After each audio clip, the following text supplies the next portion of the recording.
Hello everyone, this is Lilian with another real estate story.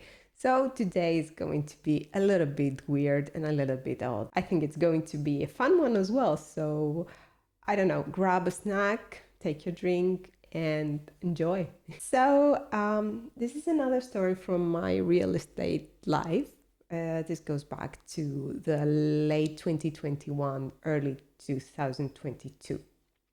And every end of year, beginning of new, I was kind of gathering my data. I was looking forward to see how my performance went in terms of how many deals I closed.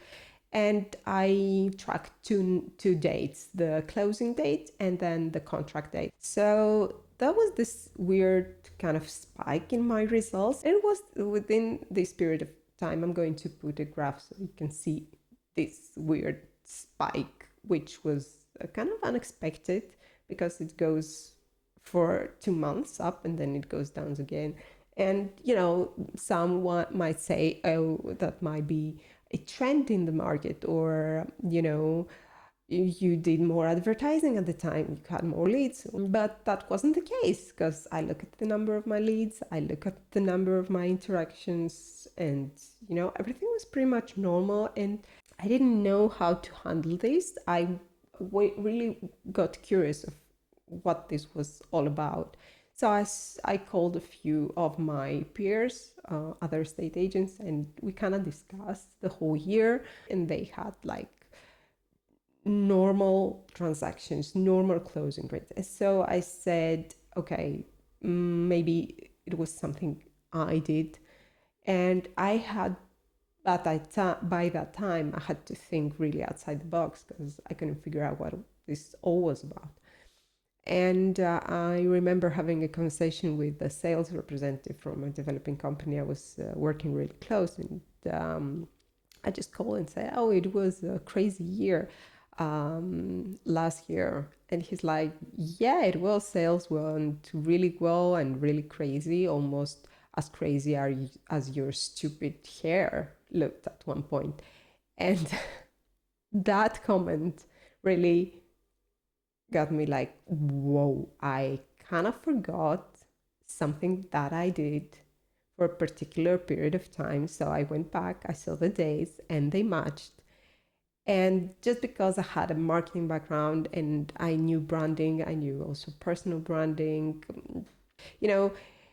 it's one of those things that work in a segment and you're like, oh, this works there, like this works on packaging. But when you translate it to something else, or this works in this industry, the entertainment industry, it couldn't possibly work in real estate. But, out of sudden, I realized that that was possibly the clue. So I did a bunch of research and I figured out that the reason that I had been closing more deals during a specific period of time, 2021, was because I had a crazy hair choice. And if that seems totally over the top, I have to go back and explain a little bit. This is a story within a story. The year is 2006 and I'm in Copenhagen on the train listening to my iPod and minding my own business. And the door opens on a stop and a girl walks in and she has the most beautiful dusty pink hair that, I had ever seen till that day. So 2006, that was pro social media. So those kinds of incidents, to see a person with crazy hair or something like really bold in their appearance, was not a really common thing, even though, at least for me at the time, okay? So I got obsessed with her hair and I kind of wanted to do that on my hair. But the thing was that I had never dyed my hair until that point, and I got really discouraged by my friends and family because they said that, oh, you should bleach your whole hair, turn it white, and then go with the pink color in order to achieve this result. So I kind of dropped it, but the the excitement was there. I really wanted to do that kind of hair. I thought it was fantastic for some reason. And yeah, I never did something like that. So fast forward 2021, and I'm way older and I see some white hair on my head and I'm like, okay, this is it. I'm for the first time in my life dyeing my hair. So I go to the salon and you go to the salon and the hairstylist is like, we should brighten up your hair. And one thing led to another. I ended up being kind of blonde after a couple of visits to the hair salon. And at the time I realized that I now bleached my hair too much. I said, ooh, maybe it's time for the Copenhagen hair. But it's 2021, so pink hair is not a significant weird or crazy looking hair anymore. So I said, I have to do something like bolder so I can feel the excitement and bring back these emotions that I had back in the day. And I went to a store.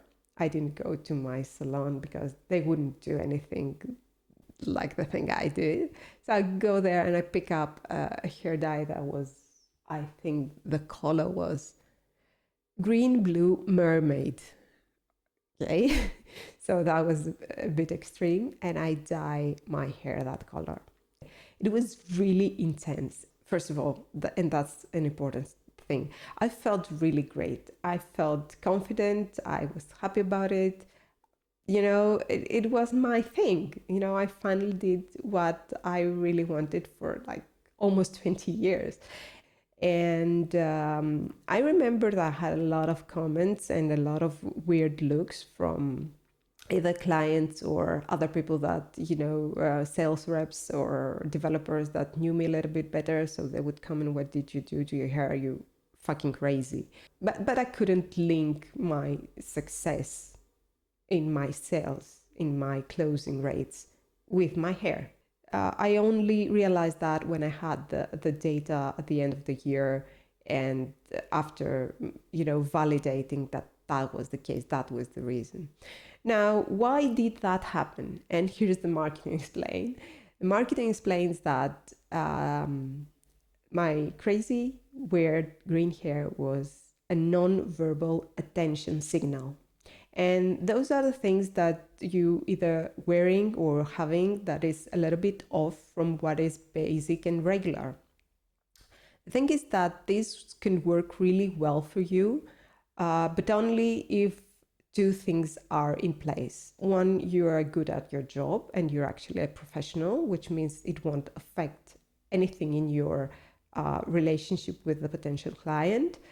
And the second one is that you feel confident enough that you can pull it through, right?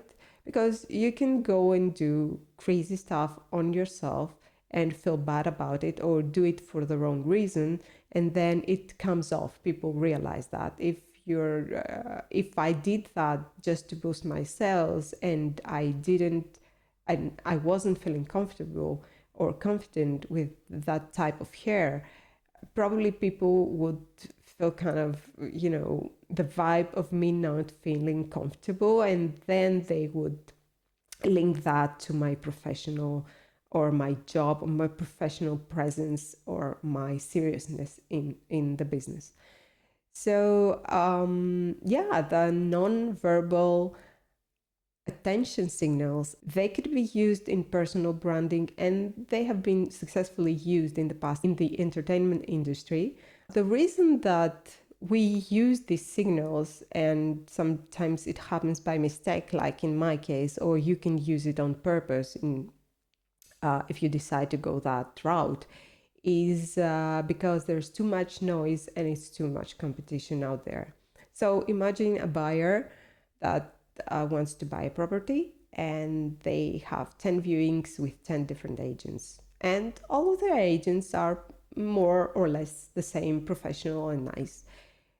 They probably won't remember any of them at the end of the 10 viewings, especially if they do it within a couple of days. If you do something like this nonverbal attention signal, what it will result is that maybe the buyers will make a comment or will have a discussion about you, not only the property that they saw. So even if the property wasn't good enough, they will remember you. So this is the benefit of having those signals of attention, which is rather odd. People might think, oh, but it totally makes sense if you put it down into perspective, if you consider the buyer's journey, if you consider how many real estate agents they talk to daily until they decide on a property. The thing that is working about the nonverbal attention signals is exactly this boldness and these differentiator factors that has nothing to do with the job, because you, as the rest of the real estate agents, are doing a good job, but at the end of the day somebody's got to win, and this win goes to the one that stays top of mind.